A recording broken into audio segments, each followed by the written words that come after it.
right? We have sunset happening so much earlier. It's so gray outside most of the time. And we've all heard of seasonal affective disorder, but we're now at a time where one of the greatest protectors of our mental health, which is companionship, can be limited. So I really feel like we have to gird ourselves for a dark time, that this winter could be a particularly difficult one. And that means looking out for one another, but it also means looking out for ourselves in a constructive way. And there's a ton of mental health resources out there, which is great. Not all of them are so usable. And I think we have a ton of talk right now about self-care, but it's easy to dismiss. I find it easy to dismiss because so often it just sounds like buy stuff or take a bath. And that doesn't really cut it in terms of what really works in your day-to-day life. So I'm speaking today as a chaplain to people who live with mental illness, and as a psychotherapist. And I can tell you that private psychotherapy practices are overloaded right now. Most of my colleagues have wait lists. But also as a person who's lived with mental illness for all of my adult life, and as a family member. So in my family, there are 6 children. We're all adults now. And of the 6, all 6 of us have mental illnesses. So 4 with bipolar and 2 with depression and anxiety. And so you can imagine that there was a period in our early 20s when we were all starting to get sick, that there was a lot of crisis. And sometimes those crises meant hospital stays, or even on occasion, my family had to call the police because a person it wasn't safe to take them to the hospital in a car. So I've seen a lot of things, but I also have seen a lot of resilience, and I've seen the way that people can band together and care for each other, even in a very dark time. So I think what I would like for people to come out of this with is a stronger sense of hope, a sense of having some tools to look at things differently, and maybe be a little more proactive and preventive about their own mental health, and especially to be able to do so with a sense of spirituality about it too, because that's what Boarding Homes Ministry is all about. It's not just about mental health care, it's about spirituality in mental health care, and invoking the presence of God in our daily lives, including in the darkest parts of our daily lives. So with all of that, I'll start with this great resource that the Mental Health Commission of Canada has a huge list of resources around COVID. And so I pulled a few of them that I thought were most helpful. They're going to be in the resource list that we email you afterwards. But this is one that I just wanted to go through because I feel like there's so much that this document is not saying. And it's a rich resource, but there's more in there. So it starts with, this is the 5 steps of how to help someone, how to approach someone who's in mental distress. So they suggest that at the beginning you approach and assess. So you ask questions like, I've noticed that X, Y, and Z. So when you start with noticing, you're starting with something that's neutral, but there might be things that you're concerned about in there. I've noticed that you're calling me less. I've noticed that there's, a really different tone in your voice lately. And then ask direct questions about how the person has been doing, how long have they been feeling this way? And then there's a note here, if there's a risk of suicide or harm, to reach out to first responders. That is going to come up some of the time. I don't do suicide prevention training, or I don't offer it. I've taken it. But that's another whole thing to explore. And that's basically what they're saying there is that's the time when you have to call in someone, because if someone's life is at risk, you do want to call in the professionals. We're all aware, I'm sure, especially after what happened this summer with Regis Korchinski-Paquette, and then all of the other people, especially people of color who have died when mental health first responders have come in, because the people who are responding are police. They're not mental health first responders most of the time. that there can be that can be an incredibly dangerous thing, right? So people, it's totally valid that there are lots of people who are careful about who they call when a person is in crisis. I just wanted to acknowledge that. That's not, that's a whole big discussion. And if anyone is interested in talking to me about that separately, I would be very glad to. I'm part of a group now that's helping put together a new kind of response service that's specifically for mental health crisis that does not involve the police. And so this is in consultation with the City of Toronto now. So that's a very exciting thing, bracketing that. So that the second question is the one that I really wanted to talk about, because listen without judging, you can't just say listen without judging. Like that, it's hard to do. So when you're saying, the example that they give is, it sounds like ... Is that right? But when the person, and I'm speaking from personal experience in my family now, when the person you love is in a desperate state, saying it sounds like, even saying it sounds like you're really scared, can be hard to say as a family member, because you feel protective of the person who you care for, but you can also feel defensive about what you wish you had done or what you hadn't done, or what you're feeling accused of but the other person didn't even say, and all of those things that come up in a family dynamic.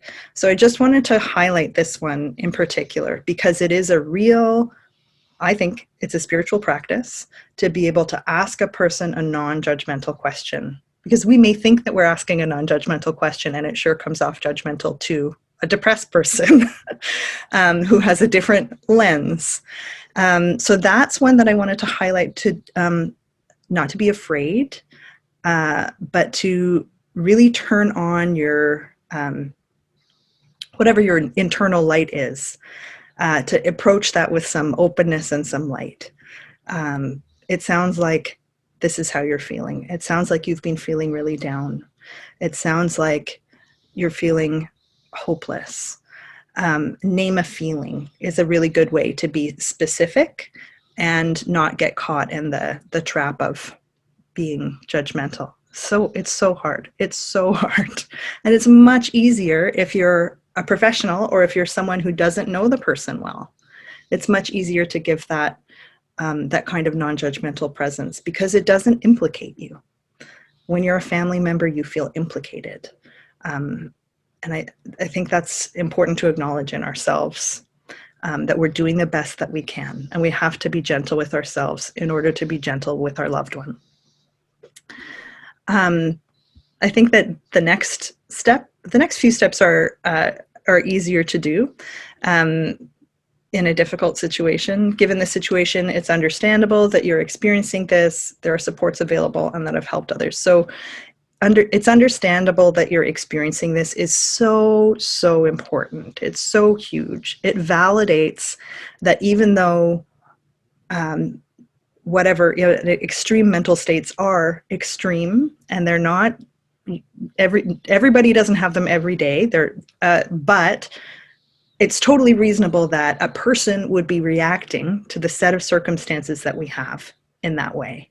And just to feel validated is to feel less alone for that person. So even though I might not be experiencing, for example, depression and anxiety right now, it's totally understandable that the person that I'm caring for might be experiencing those things. And then there are supports available that have helped others.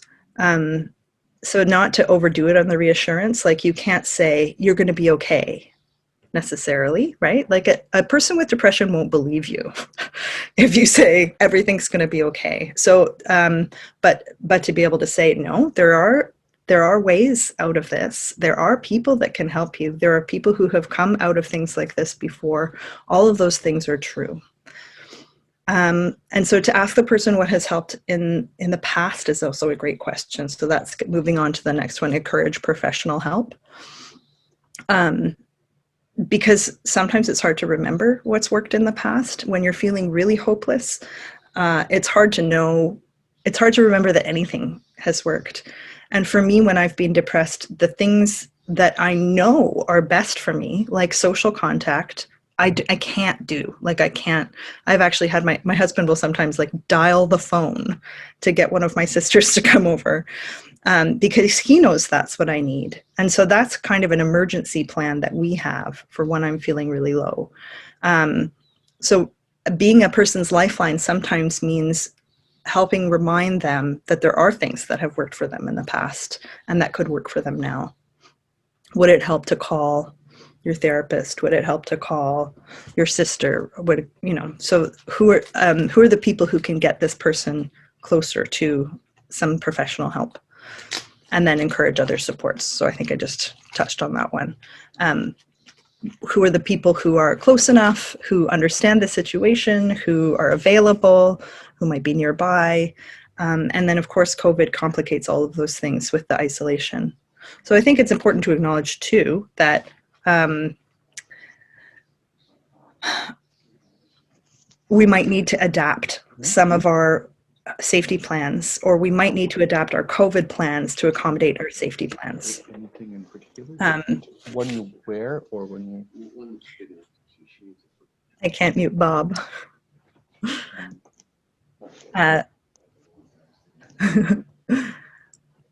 So the government expects certain things of us right now. The government has asked that we not be with people from outside our household. But if we're talking about a person who is single and living alone and is in mental health crisis, it's not safe necessarily. We can just say it. It's not safe. It's not safe for a human person who is in mental health crisis to be alone 24/7. And so we might need to adapt some of our plans so that we can make sure that people are included or that they have safety supports, because isolation is one of the worst things for human mental health.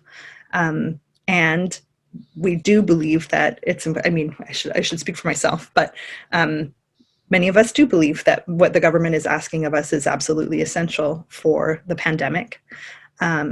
Sometimes we have to weigh those things with, you know, who's the single person in my family who doesn't have somebody else to talk to, and then we're going to layer in, you know, winter and the holidays and all of that on top of it, so that we're heading into a time that is actually literally the darkest time of year, but also the most difficult time of year for mental health.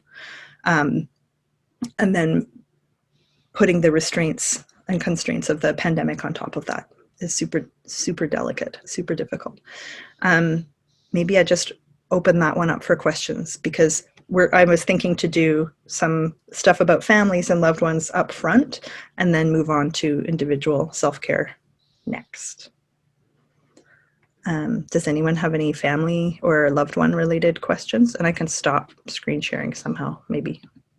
Yeah, just hit the red button on where it says stop screen share.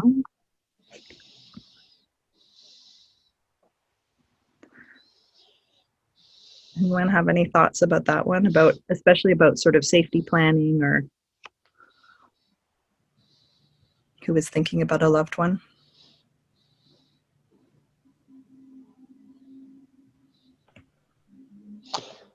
Kate, maybe I can raise a question. Yeah. One of the difficult things perhaps is in usual times, you would try to, kind of be talking with a person, and then when you say you really do, it would be good to have some support or find some support, or this is a possible person, but and that just seems to be the right moment to do that and for the person to connect. But the problem is right now, as you were saying, every psychotherapist is up to their eyeballs, and it's hard to get into any program or whatever. And maybe there's not an answer to that, but it's part of the dilemma, I think, that we're facing right now, is that when the moment is there that someone needs the help, it's sometimes not as available as it was in the past. Yeah, and it wasn't even that available. No. Like, in the first place, it's really hard to find a therapist, especially, and especially because you have to get along with them or it's not going to work. Hmm. Yeah. Um, I would say though, like, I mean, this is the reason why I just reopened my practice, was because of that unprecedented need. And so many of the people who are my colleagues were just pushing me to do it because they had no one to send their, um, to refer people to. But the fact is that we do refer. And so there's always, and like a psychotherapist always has a network of people and has an awareness of who has openings. So even just to get someone in the door to say, talk to this person, don't be too defeated, because if they're not the right person for you, then you're well on your way, because they'll give you 3 or 4 other options. So what we should have is a healthcare system that allows for a wide array of mental health services, including psychotherapy that is covered, I think. And then also a system that will triage so that you can go in and say, I have this kind of problem. I don't know who or what kind of help I need.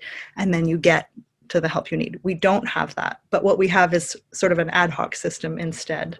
And I should mention also that Boarding Homes Ministry is going to be starting a new program in the new year because of this very problem, for affordable psychotherapy. So that we'll always have protected, zero cost hours, and then some low cost hours as well. Um, Great.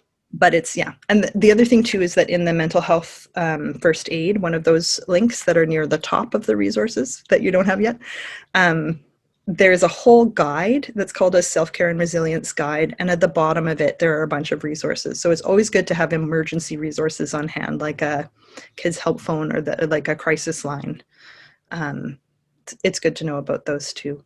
But you're right. Like it's a pretty, it's a pretty hard situation in the first place to find care. And that's why it really helps to have supports, because like family supports and friends, because it takes a lot of patience and it takes a lot of stubbornness to pursue care. And those are the things that are lacking a lot of the time when you're in a crisis. Like, you only have energy to survive.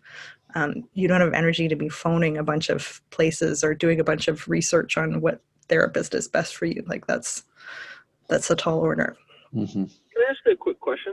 Yeah. Thanks. And I don't know if this is a bigger question than you want to go at right now, but I'm just quite fascinated by your comments about the time of year, because I think we're all feeling that for sure. But what in the field of psychotherapy and the work that you do, what's your criteria for saying this is now a mental health issue or crisis, as opposed to just that general feeling of months into a pandemic, heading into a dark part of the winter and this kind of stuff? Like, how would you discern if it was a family member, even within ourselves sometimes? Where's the boundary line between mental health and just general melancholy, Right. having the blues, whatever? I don't know if that's a clear question, but Yeah. No, well, I mean, we're all feeling bad, right? So when, like, what's but it's almost, yeah, right? and it's Yeah. almost healthy to feel. It's almost healthy to feel bad, like in a certain Yeah. strange, like You should feel bad, right? This is all very bad. We've got one bad thing on top of another. So first off, the people who have the diagnostic capacity are psychologists and psychiatrists and MDs. So I'm not one of those. But I can say when I'm starting to see warning signs, it would be good to go and get assessed or evaluated. One of the things that's big, and it's so, I'm just realizing as I'm about to say it, so difficult to tell in a pandemic, is when a person is not able to care for themselves. So if you notice that a person is not bathing as much, if they're not changing their clothes, well, like, of course, like most of us, um, that, like, that's going to be the case some of the time, because you don't just see anyone in a pandemic. Um, I'm laughing too, because Will and I are neighbors, and I saw him on the street when I was like definitely in the most least put together of I've ever been. and I, of course, was dressed like a GQ model at the time, I'm sure. Yeah. Yeah. So that's actually kind of one of for me, that's a canary in the coal mine. It's like, what does the person smell like? I hate to say it, but that you have to be in the same space with a person to be able to tell that. Another thing I find to be more of a tip off, if you're close with someone and you can tell that the tone in their voice has changed, they become a lot more monotone, or they say a lot less. They're not answering your calls. Like, if you know a person well enough and their behavior has changed pretty dramatically. And sometimes the person who's closest to you can't see that because it's like the frog in the pot of boiling water effect. Sometimes you do need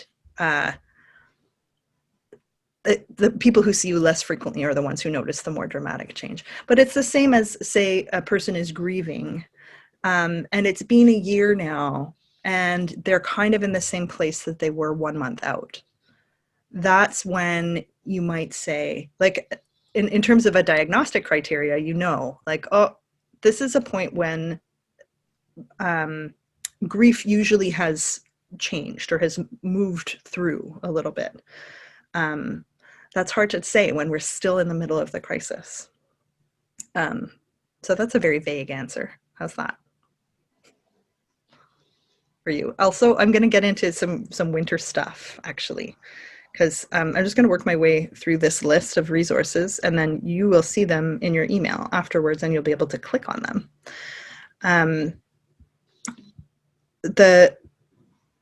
The first thing that I wanted to address was the interpersonal and the caring for others. But then there are a bunch of resources that I've included that are about your self-care.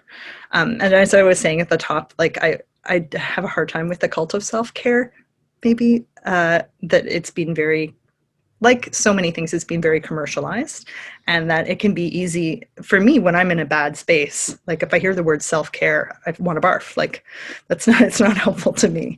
I want to think of it more constructively in terms of what are the activities that we can do on a day-to-day basis that might not be what we would normally do, but we need to do them in order to be protective of our mental health.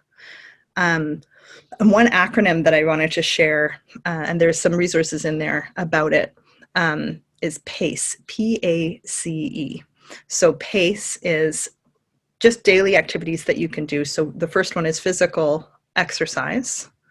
And some people also say, like, it could stand for purposeful activity, but physical exercise especially, because the cardio and especially getting outdoors is hugely protective of mental health. The next one is accomplishment. So some people would even just do a small chore, but the sense of having gotten something done and seeing the results creates the kind of, they call it like happy chemicals that will help boost you a bit. So it's like, it's almost, you can think of it as like a game, like how do I boost these different chemicals? There's an infographic I'm including called How to Hack Your Happiness Chemicals. And it has suggestions of different types of activities that you can do and how they boost different things that will protect you from, especially from depression and anxiety. So PACE, so physical activity, accomplishment. C is connection. And that's going to be the most difficult one in a pandemic. How do we connect, and how do we connect in a meaningful way? How do we connect when we're exhausted from so much Zoom all the time? And how do we, sometimes it's going to have to be like a walk outdoors, and we're being told right now, like, don't go on a walk outdoors with a person who's not in your household, in Ontario anyway. So how do you build connection into your life when you have those limitations? And when are you at a crisis point, or when are you feeling like you need to prevent a crisis enough that you need to bend the rules a little on the COVID front so that you can protect yourself and protect your own mental health? So the connection thing, that, like, it's one of the most important things for human survival. And I don't want to put it any more heavily, but like, that is true, that in crisis situations, human beings will go without food and go without shelter in order to maintain connection to other human beings. It's that important to our survival. We're social animals. And so being totally isolated is bad for the human organism. We're meant to be connected with other human organisms. We work that way. So sometimes we have to be really proactive and thinking and planning ahead. How do I build this into my week?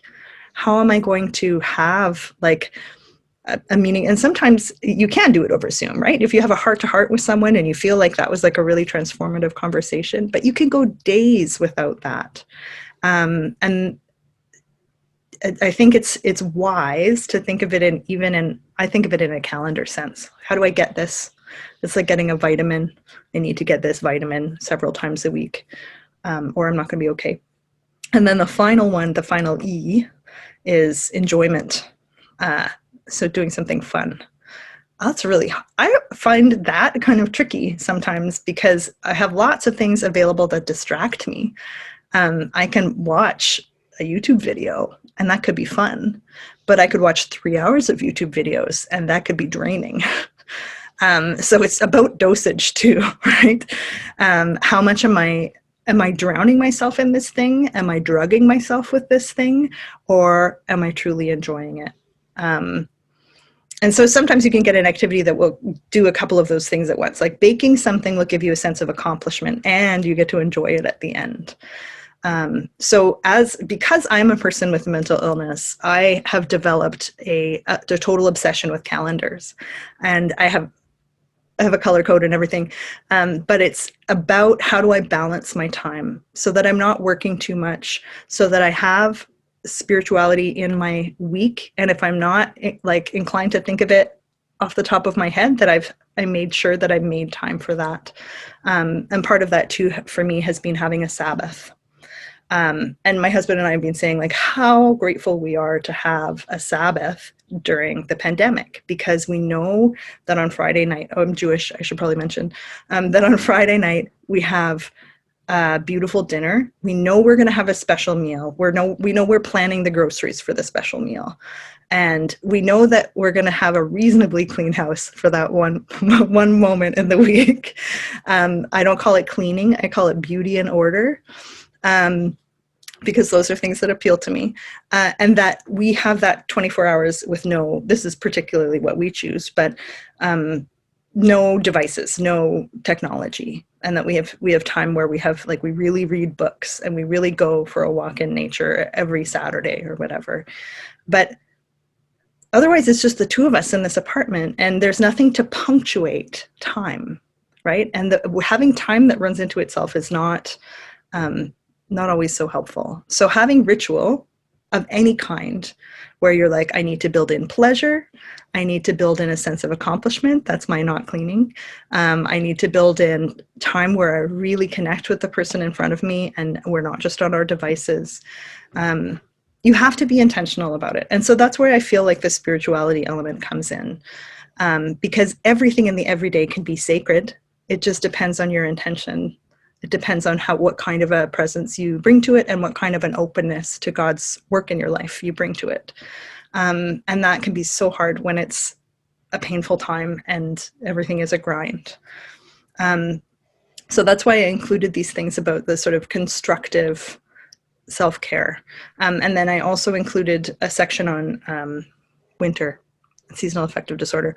I included 2 articles about Norway in my resources, because Norway is one of the happiest countries in the world. And they're very northern, and so they really, really struggle with seasonal affective disorder. And so there are things that they've responded with as a culture that I think we could take a couple of tips from them. One is a real insistence on outdoor exercise. Not just indoors on your Peloton or whatever, but outdoors in nature especially, and that you're absorbing something from nature that's really crucial. And then once you come back in, so there's a word for that, and I'm not going to pronounce it right, but it's friluftsliv. If someone's Norwegian, correct me. But it's a sense of being out in the open air, and exercising particularly in the open air, and particularly in winter. There's this big push, get people outdoors. And then once you're back indoors, we've all heard, because everybody has monetized this to death, but hygge. It's like the sense of coziness at home. So you get back indoors and you have a really cozy warm drink and you have a candle lit and a blanket. So like you can imagine how Indigo has sold 1 million blankets based on this theme. But if you're thinking about it in terms of ritual and in terms of how am I creating a sacred experience that is feeding my soul, but is also keeping me alive in the broader sense of like, I need these things to survive. Otherwise, I will be under my blankets for the next 5 months, probably crying. I think if we can encourage each other as a culture, and even as a church culture at St. Andrews, like what are we doing that to make this time special? One article I didn't include that I really love is called "Why I Adore the Night" by a novelist named Jeanette Winterson. And she talks about going into the darker months. Like, what do you savor about the darker months? Like eating, she talks about stewing root vegetables and how like all of these things about winter, like it's a time when she suggests retreating from having lots of electrical light and having more candlelight and firelight, and really embracing the dark. But all of that is to reinforce the sense of how do we pursue the sacred in our ordinary lives. I'll stop for questions there, and then I'll talk about the spiritual resources. If there are any thoughts, because we've got 20 minutes. Just remember to unmute if you want to ask a question. 2 points, please. Yes. The first one is that I was not aware that you could not go out for a walk with someone who is not of your household. I'm sorry. I'm sorry I broke the news on that one. Pardon? I'm sorry I broke the news on that one. That's not a fun one to hear. But it's true, is it? Yeah. Can anyone back me up on that one? As far as I'm aware, the city, not the province, has asked us not to see people from outside our household, even outdoors, which is a lot to ask. But the province hasn't asked that. Is that correct? Anyone? The province just says no gatherings of more than 10 people outdoors. Right, Yeah. you're right. If you want to ignore the city. You're correct. The city has asked, not the province. Yeah. So you could just listen to the province. Okay. Don't listen to me, though. No, it's all right. Thank you. Yeah. But my second question is a little more important. What do you do when a person, if you make a suggestion for professional help, what do you do when the person becomes very upset and irritated at the suggestion and simply refuses? Yeah. That's a beautiful, it's not a beautiful question. It's a great question. It's such an important question because it happens a lot. Like if a person is not well, especially if they've got anything going on with their mood, then they might be irritable and they might be insulted. You know, there are all sorts of possibilities for why a person might react angrily to suggesting that they get professional help. I think that's partly why in that infographic they surround the suggestion for professional help with lots of empathy so that the person feels like you really noticed them, you observed something that they can agree with about what's going on with them, and they talk about it a bit, and then you say, oh, so you're feeling hopeless. So it's a whole process that it's quite manipulative really, like that you're empathizing first and then sort of cushioning the professional help thing with all of this other stuff that is important and makes the person feel heard and seen. Yeah. But what if they do that anyway? And I think what you do if they do that anyway is that you stay in relationship, right? You don't give up on that person and you say, I'm sorry that my suggestion offended you or whatever. I'll be here for you in whatever way you need. And then if it does come to a point where you're really worried for that person's safety, that's a different discussion. Oh, yeah. But really just the fact of I'm here, I love you, that wasn't the right suggestion for you right now. I can hear that. Like, it's not going to work to go to a therapist if you don't want to go to a therapist. Because relationship is the thing that makes it work. Yeah. So, so I think that yeah. I think in the particular instance that I'm thinking of, Mhm. I feel that you've hit you've made the point that the person feels insulted. I think that's what the problem is, that the person feels insulted. I've done it myself, and and I have to say, like, it was a rift in the relationship for a very long time, and that Yeah. person was not okay, and they didn't get help. But all I could do was love them, right, and stay there. And I think the major unspoken thing in that whole slide was the pain of the loved one and the feeling of helplessness, and discouragement and discomfort at seeing the other person in pain. And the reason we get defensive too is not just because, like, it seems like we haven't done enough to care for the person, but it's also our hopelessness, just feeling weighed down by what's going on there. So that's real. And sometimes the situations don't resolve fast. Thank you very much. Yeah, sorry, that's kind of it's not a uplifting answer, but No, but I mean, you've done what, yes. yeah. Thank you very much. Yeah. Thanks for the question. Hey. This is Brenda. I have a quick comment about the Norway. So Yeah. I suffer from the seasonal affective disorder. And he comes from Norway, and he told me that they also have places that have that really bright light that Yeah. people can go into. So I bought one of those lights that I have on first thing in the morning. You have to do it the proper way. And I can't tell you what a difference that makes in the dark. And when I had it at work, it was really interesting. So if I didn't have it on first thing in the morning, people walk by my office, say hello. The light's on, my office is packed. And when I would turn it off, they'd leave. So it's just a comment, but I always thought they were kind of hokey, but coming from a person who lives up in Norway, I thought it was worth a shot, and it does make a huge difference, at least. Yeah, and I heard they even will have like positioned like mirrors so that they can get light down into valleys and stuff. The light is essential, and I'm sorry I didn't mention it. I think that's probably my own block because I've tried it in the past, but in times when I was less disciplined, and so it probably didn't work for that reason. Because it does help if you're consistent and if you wake up in the morning, so I could try it now. But the light is essential. And I think too that there's something about the outdoors. There's a lot in Japanese culture about this as well, about forest bathing, but being in nature. Like I went on a hike with my nephew this week. So as you can see, Charles, I am ignoring that guideline, but he lives in Pickering. So he's not in the city. And he was just like, I just really like, the smell of the forest is really good.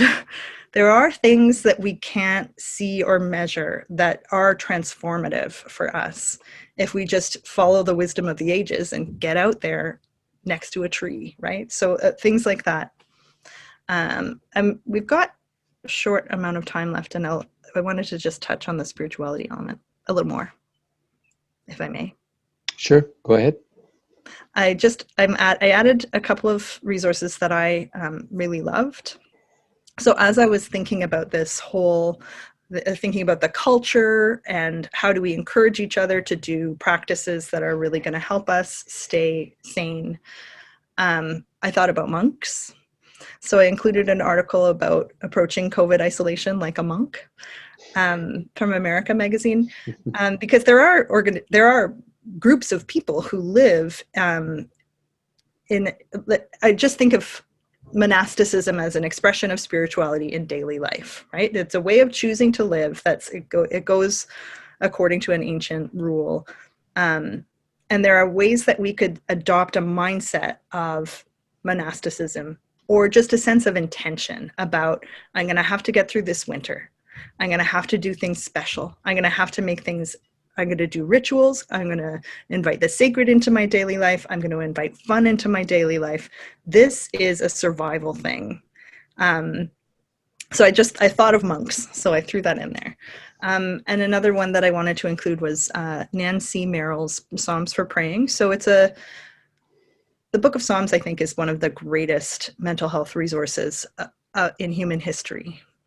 When I was working in a hospital and I was visiting people on the inpatient psychiatry ward, the Psalms were always with me, because if a person came from one of the traditions that drew on the Psalms, they speak from this it's a really deeply human place. Like, it's a really human voice talking about, and the Psalms of Lament in particular are so beautiful in capturing the agony and the feeling of isolation and even the feeling of separateness from God.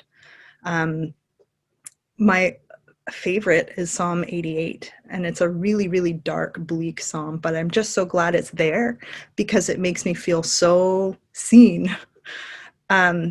It's the only psalm that lacks a vow to praise at the end, the only psalm of lament. All psalms of lament always have a vow to praise God at the very end. Psalm 88 doesn't have one because it's too honest. It's too honest about that state of mind and that state of the soul. And I think it's really important. We don't include it in liturgy usually because it's too depressing, but it's really important for a person who is depressed to hear that through the ages, there's this voice of this person who was in so much agony, just like them, that they couldn't feel close to God in that moment. And yet I think there is the bigger picture of the community, the rest of the community, who carries the hope and carries the light for that person.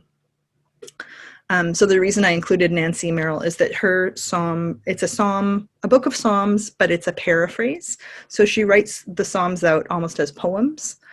So if you want to get a taste of it, I've included a link to a site that has some little excerpts. So you'll recognize classic Psalms that you've heard a million times, but because she rephrases them, it gets you to think of them in a more psychological way, or how could you repurpose it sort of in your own interior life. So I find those, just reading the Psalms, I think, is a fabulous spiritual discipline for protecting yourself in a dark night. And then the final one is I included a link to a book that I loved called Darkness is My Only Companion. And the title is actually taken from the last line of Psalm 88. Some translations have it as all of my companions are in darkness, but she has the line, darkness is my only companion. And that was really her experience of mental illness. So the writer is a professor of theology at Yale and an Episcopal priest. And she's also a person who's experienced mental illness. So for a work on mental illness from a Christian perspective, that is one of the most fabulous books that I have found. And that's what I wanted to share with you. Are there any other thoughts or questions? Especially, I'm curious about people's, how do you think about spiritual practice at a time like this when it's so stressful? You mentioned being a monk. Yeah. And what I have to say has a very tenuous connection with mental health. So I'm perhaps outside the bar, but I wanted to say that I noticed that they had a riot, a protest or a rally in Aylmer, Ontario, a couple of weeks ago about people who were objecting to wearing a mask and wanted to be together. And I took the trouble to talk to a couple of people, not from Aylmer, but from around, just out in the country from Toronto. And I came to the conclusion that their problem is that they don't know how to be alone. They don't know how to be with themselves, that they're so used to being amused by their cell phone, by the internet, by those video games, and by other people, when they have to be alone, they don't know what to do. Do you follow what I'm getting at? That I do. they cannot be by themselves. And I think it's got a great link to monasticism and to mental health. I don't think it's tenuous at all because, and I think I probably touched on this a bit, but when you insulate yourself with media, with looking at your phone all the time, I'm guilty of it myself. We actually have lots of ways. I was talking about it in terms of enjoyment because you can't actually have real enjoyment when you're kind of just self-medicating all the time with your technology use. And I think that's something that's really it's all over the place in our society. And so that and that's why people feel terrible about like having their phone away from them. It's really hard to be alone with yourself. And that's why the monastic practice, I think, is so important, because you have to be intentional about your interior life, choosing enjoyment and not just drugging yourself or sort of insulating yourself is a very different thing, because it means that you're really experiencing the thing. So what do we do to create situations and practices and little events in our days that we really experience and that we actually have to sit with our own feelings? Because I think part of what happens is that there's an accumulation of your feelings that you've been ignoring, that there's kind of a residue and you carry them around in your body, and you increasingly need a drug or a distraction to keep you from yourself. And so part of what I'm thinking about when I'm thinking about these things that are protective of mental health is like, how do you be a person? How do you manage to hang out with yourself at all? You know, it's increasingly painful as you're falling down especially the depression slide. You don't want to be alone with your thoughts. So the community is one way that we can really protect each other. And then also like all of these practices that just help us have an interior life that is healthy at all. Thank you very much. You have my permission to tell the mayor that I'm not going to listen to him. Okay, great. I'm sorry if I was a bad influence. Kate, I was thinking when you were talking about connection and then the comment about, you know, that we're not really supposed to be walking with someone in Toronto. One thing I found, I walk every day, and sometimes I like to not have these earbuds in and just walk and to take everything in. Sometimes I like to have some music playing as I'm walking, and it kind of connects in different ways. But what I wanted to say was my partner is often not in the city, and we could walk together if he was here. But what we do is he goes out for a walk and I go out for a walk, and we talk with each other on the phone while we're walking. And it's not always the best thing, because sometimes we both need some quiet time or some time apart or whatever, but sometimes it's just what we need to be having physical exercise, to be outside, and also to be able to talk with each other and reflect with each other as we walk. And I was thinking, as we were talking about walking and all the importance of that, the story of the road to Emmaus, and just how central that is to our whole Christian spirituality and identity, and that the importance of sharing as we walk and travel together. However we might be able to do that, and that's the challenge in these times, but finding those ways to connect, and for us right now, that's often a very helpful thing, coupled with the physical activity, which is different than when I'm sitting in a chair talking with him. When we're both walking, and we can share what we're seeing as well, which is kind of fun. We're in different places and be able to share those things together. That's amazing. That totally opened up like a wealth of, I'm thinking of wisdom from the beginning of the pandemic, which feels so far away now, but I was walking a ton. Like sometimes I was walking 4 hours a day, but it was because I was anxious that I wasn't able to see my nephews. And I didn't know how long it would be.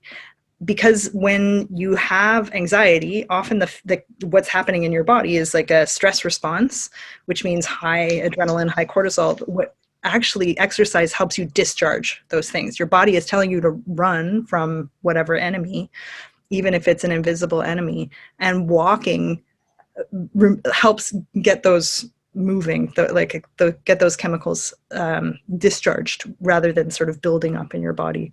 So it's a really important way to deal with anxiety. I also find that there are members of my family who I can't talk to. I love to talk to them, but there's so much energy that comes from those conversations, especially with not being able to help them.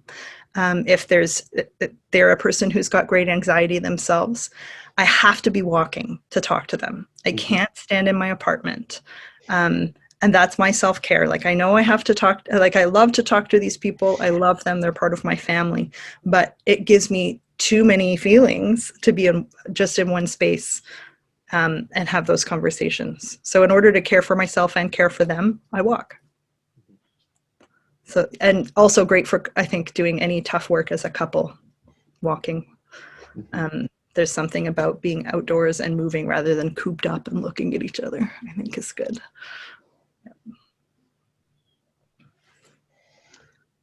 We have about a minute left. Does anyone have a final question or thought they'd like to raise with Kate?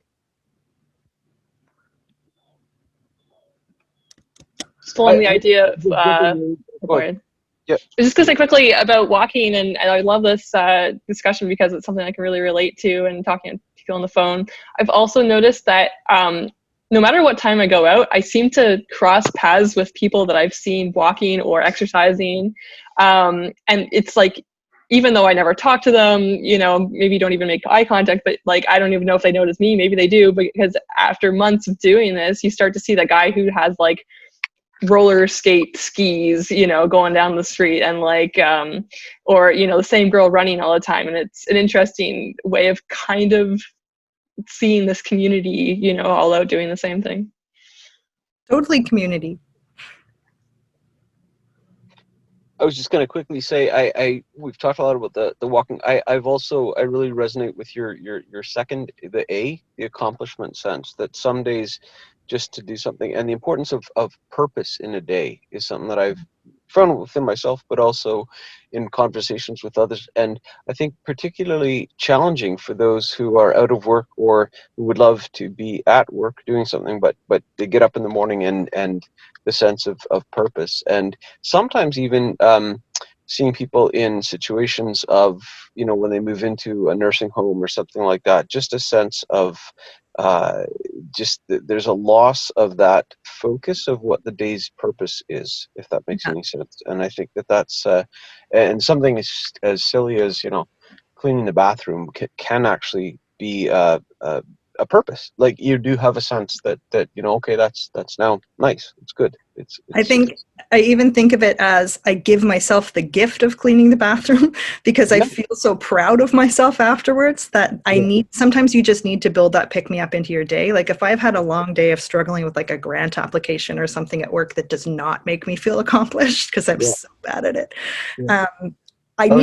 Just to jump in on that's Claire just posted to everybody. She said order and beauty, and I was reading something not long ago by a philosopher who was talking about the importance of beauty, to seek beauty and to seek it out and to try to make things beautiful.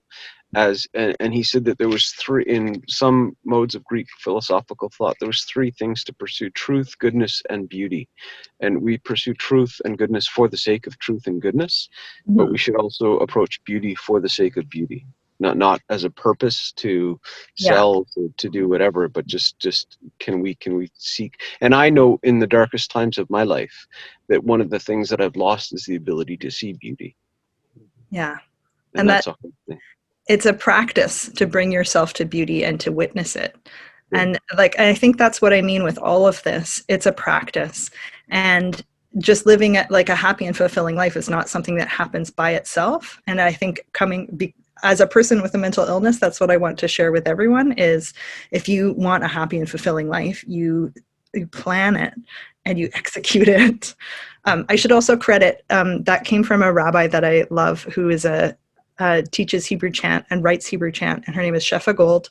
And she was the one who came up with beauty and order, because Friday during the day is when you would normally do your cleaning before Shabbat. And she and her husband also hate cleaning. So they call it beauty and order instead to trick themselves. Sometimes you have to lie a little too. If I was Prime Minister of Canada, I would make the government pass a law forbidding the use of earbuds when you go outside, because what you're doing is you're carrying your self-quarantine outside with you. Yeah. You know, you're in your apartment, for example, by yourself, and you go outside by yourself. You take yourself outside. You're shutting yourself off from one of the reasons why you go outside. Down with earbuds. Begin it. I'm guilty of that one, I have to say. Charles, if I was Prime Minister, I would outlaw people who take out their big tape players and loud machines and have everybody else listen to music that none of us want to listen to. Oh yeah. Okay, that's really bad. Yes, you're right there. I think Charles, you're a crusader for the interior life. No, I just want to be healthy. Candy, I think, has a comment there. I'm speechless because there was so much in this that was just so insightful. So many things that I just hadn't talked about that I really can't even. There's one that I can grab, and the interesting thing was about pace. And purpose and physical exercise and connections and enjoyment. Accomplishments. Yeah. Those are ones that you can get your mind around and you can figure out how you would do that. The one that's really insightful is the enjoyment and fun, because what is that and what does it look like and how can you make it happen? Because fun is, some people would argue that if they've cleaned the bathroom and that sense of accomplishment, that could be fun. But it's finding what fun is and how do you engage with other people to be able to enjoy that fun and get that spiritual relaxation and uplift that comes from it. There's my challenge for the week. Your takeaway, great. How can I have fun? And so thank you so much for your time today. That was just insightful. Awesome. Thank you so much.